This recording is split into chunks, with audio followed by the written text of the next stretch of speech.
à toutes et à tous, ravie de vous retrouver sur le plateau de Smart Food, votre magazine quotidien qui s'intéresse à l'alimentation sous toutes ses formes. Notre semaine spéciale Salon de l'Agriculture se poursuit et aujourd'hui je vous propose un coup de projecteur sur la filière viande.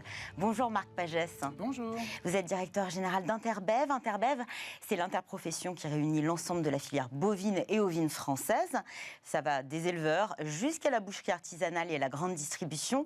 Aujourd'hui, Interbev représente 500 000 professionnels de la filière élevage et viande, 500 000 emplois directs. C'est vrai que longtemps, nos plats se sont construits autour de la viande. La viande, c'était la pièce maîtresse de nos assiettes, des assiettes qui tendent aujourd'hui à se végétaliser. Comment la filière s'adapte à cette végétalisation des assiettes ? Elle s'adapte dans le sens que, justement, nous avons toujours une communication assez positive sur cette notion d'équilibre alimentaire. Et c'est important, en effet, de toujours donner ces notions d'équilibre alimentaire pour que le consommateur puisse faire ses choix avisés. C'est pour ça que notre campagne de communication que nous avons menée sur « Aimer la viande, mangez-en mieux » et sur cette notion de naturellement flexitarien, c'est cet objectif-là, justement, de pouvoir permettre ces équilibres à la fois dans l'assiette et sur le repas dans sa totalité pour que, l'équilibre soit assuré tout le temps. Campagne que vous avez lancée il y a 2 ans. C'est un peu étonnant de la part d'une filière qui défend les intérêts de la filière viande. Vous dites finalement les consommateurs effectivement doivent faire un choix éclairé, mais peut-être pour mettre de côté de la viande, on a un Français sur 2 qui dit aujourd'hui revoir à la baisse sa consommation de viande.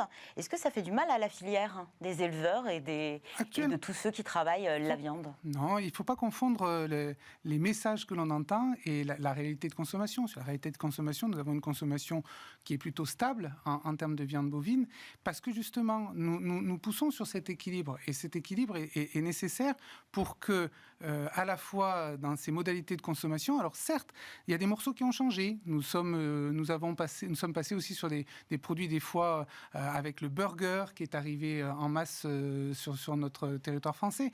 Mais ça permet également de faire comprendre que une assiette simplement de haricots n'a jamais non plus attiré le consommateur en tant que tel. C'est tous ces équilibres qui font justement la santé de nos consommateurs français. La cuisine végétarienne, c'est aussi pas mal renouvelé. On a des recettes peut-être un petit peu plus élaborées qu'une assiette d'haricots verts. Quelle définition, puisque votre campagne s'appelle naturellement flexitarien, quel sens vous lui donnez à ce mot flexitarien ou flexitarisme ? Pour nous, le principe, c'est se refuser de rien en termes de consommation. C'est-à-dire l'objectif, c'est justement cet équilibre global dans l'assiette pour faire en sorte que chacun puisse assurer toute cette répartition dans tout type de consommation avec un équilibre assuré par rapport à ça.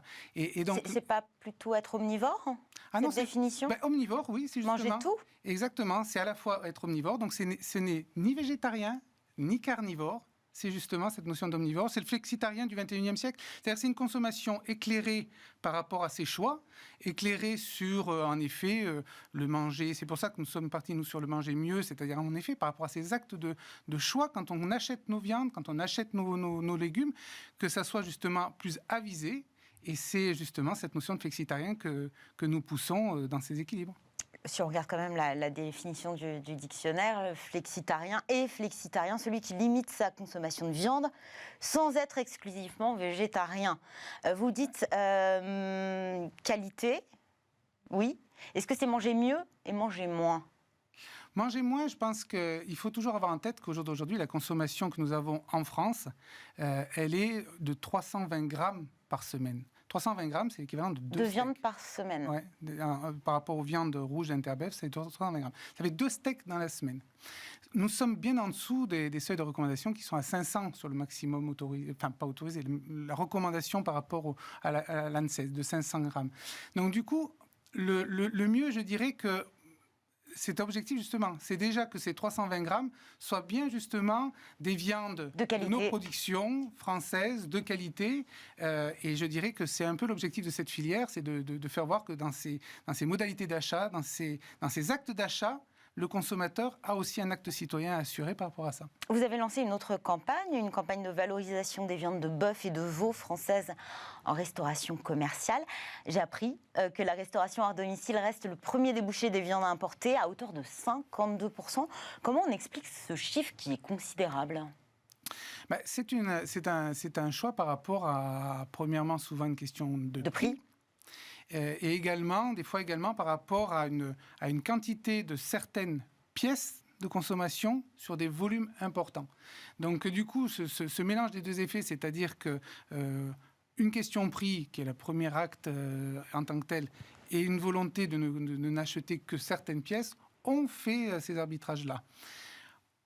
Alors que le consommateur est beaucoup plus attentif à ces actes d'achat. Sur la restauration, en effet, on a au jour d'aujourd'hui un nouveau décret qui est sorti pour imposer l'origine des viandes dans la restauration en termes d'information.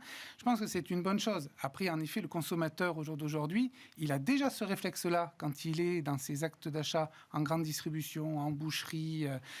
Sur la restauration, on voit que pour l'instant, il n'avait pas toujours l'info. Maintenant, il va l'avoir. Alors, avant l'info, comment on peut encourager finalement la restauration à relocaliser ses approvisionnements et proposer de la viande française dans ses menus ? C'est tous les outils qu'on a mis en place au niveau interprofessionnel, justement, pour leur faire voir qu'il fallait en effet assurer un équilibre dans ses commandes, c'est-à-dire que faire en sorte de ne pas acheter qu'une pièce, mais l'ensemble de certaines pièces au niveau de l'animal, pour que les équilibres soient plus économiques et pour justement pouvoir économiquement se positionner, parce que la viande française peut être certes plus chère quand on est sur des morceaux spécifiques, mais dans l'ensemble, l'équilibre économique doit pouvoir passer au niveau de la restauration.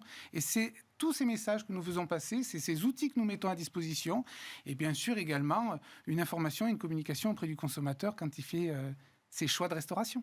Vous y faisiez référence, 20 ans après l'étiquetage imposé au bœuf dans la restauration. C'est un peu l'héritage de la crise de la vache folle.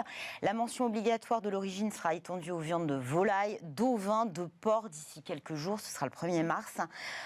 Comment on peut expliquer que cette obligation n'intervienne que maintenant ? Là, je dirais que c'est pas à moi qu'il faut poser la question, c'est plutôt au législateur en tant que tel. Mais finalement, ça devrait rassurer presque. Alors, ça rassure d'une part les consommateurs, les clients, mais aussi les restaurateurs.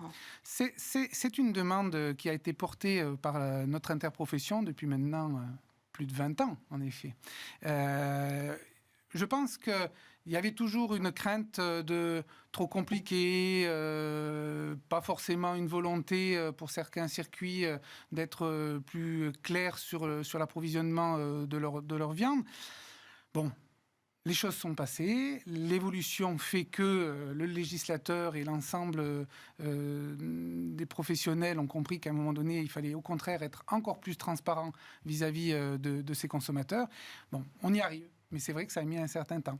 Cette mention obligatoire, elle concerne les pièces de viande ou aussi les viandes qui interviennent dans des préparations ? Parce que je vois que Interbev demande dans ses propositions dans le cadre de la présidentielle l'indication obligatoire de l'origine pour toutes les viandes, y compris lorsqu'elles sont utilisées comme ingrédients dans les plats préparés. Là, ce qui concerne la restauration, c'est sur la restauration, c'est sur les pièces, en effet. Les pièces. C'est-à-dire que maintenant, notre nouveau combat... C'est peut-être plus simple au final que dans un plat préparé. Effectivement, c'est peut-être plus compliqué. C'est plus simple d'être en pièces en tant que tel. Par contre, on est très clair que l'enjeu, il est aussi sur les plats préparés et les produits transformés. L'exemple que je peux donner clairement, au jour d'aujourd'hui, il n'y a pas un consommateur qui ne veut pas savoir l'origine de sa viande dans les lasagnes. Bon, voilà. Scandale qui avait fait grand bruit il y a bientôt 10 ans. Côté interprofession, nous avons fait le nécessaire, nous avons mis en place viande bovine française pour justement faire en sorte que ça reste une démarche volontaire, elle est très utilisée sur notre territoire. L'objectif, c'est en effet qu'à un moment donné, il y ait bien cette obligation. Nous étions en test depuis un certain nombre d'années. Et là, par contre, au niveau européen, pour l'instant, nous ne sommes pas encore suivis sur cette obligation. Justement, parlons de l'Europe 2022, année présidentielle, année aussi de la présidence française de l'Union européenne.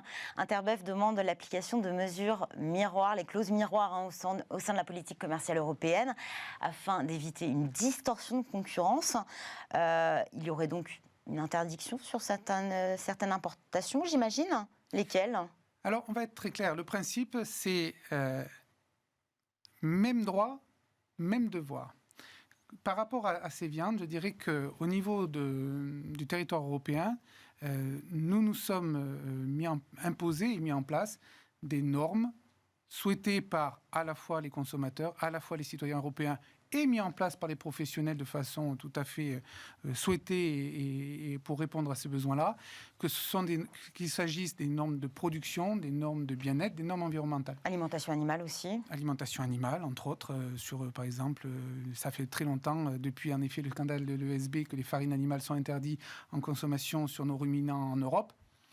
Et puis traçabilité aussi, puisque le consommateur est en demande aujourd'hui. Traçabilité, l'Europe est le seul endroit au monde où la traçabilité est assurée de la naissance jusqu'à la barquette.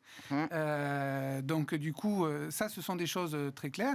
Pareil, nous sommes rentrés dans un processus depuis très longtemps sur la lutte contre l'antibiorésistance, avec entre autres l'interdiction des antibiotiques comme activateurs de croissance en Europe et spécialement entre autres en France. Tous ces critères-là, voulus, souhaités par le consommateur européen, malheureusement, on ne les impose pas aux viandes que nous importons de pays tiers.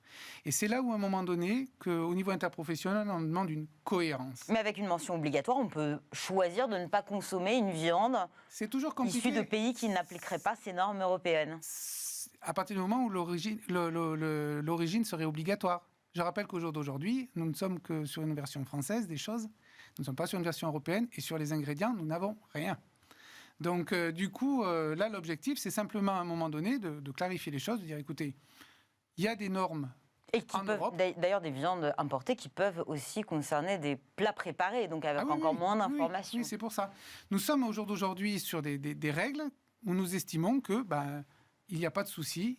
Il faut les imposer aussi à ce que nous importons. C'est-à-dire que ce n'est pas interdire l'importation. Nous avons besoin éventuellement d'importation sur certaines viandes. Mais de veiller mais que le principe soit la même chose en termes de conditions de production. Avant de nous quitter, Marc Pagès, les alternatives végétales à la viande se développent. Aiguillettes, saucisses, lardons, steaks végétaux, vous allez me regarder avec un regard noir, je le sens. Vous souhaitez protéger les dénominations des viandes, c'est-à-dire ce mot steak. Un steak n'est pas végétal, c'est un steak de viande. Pour quelle raison? Pourquoi Je pense qu'à un moment donné, il y a des choses qui sont toujours pareilles. Par rapport à un acte de consommation et à un consommateur, les choses bien nommées sont plus compréhensibles. Et par rapport à une confusion. Il y a confusion. Il y a confusion dans l'esprit, sans compter qu'il y a confusion et il y a souvent volonté de confusion. Prenez tous les emballages que vous trouverez sur les steaks végétaux, vous verrez que le facing, les photos, voire même la communication télé, sont toujours sur ces notions de l'univers de la viande. Voilà qui est dit. Merci beaucoup, Marc Pagès, directeur général d'Interbev. Smart Food, c'est fini pour aujourd'hui. On se retrouve demain. Nouvel invité, nouveau menu, nouvelle filière. Excellente journée sur Bismart. À demain.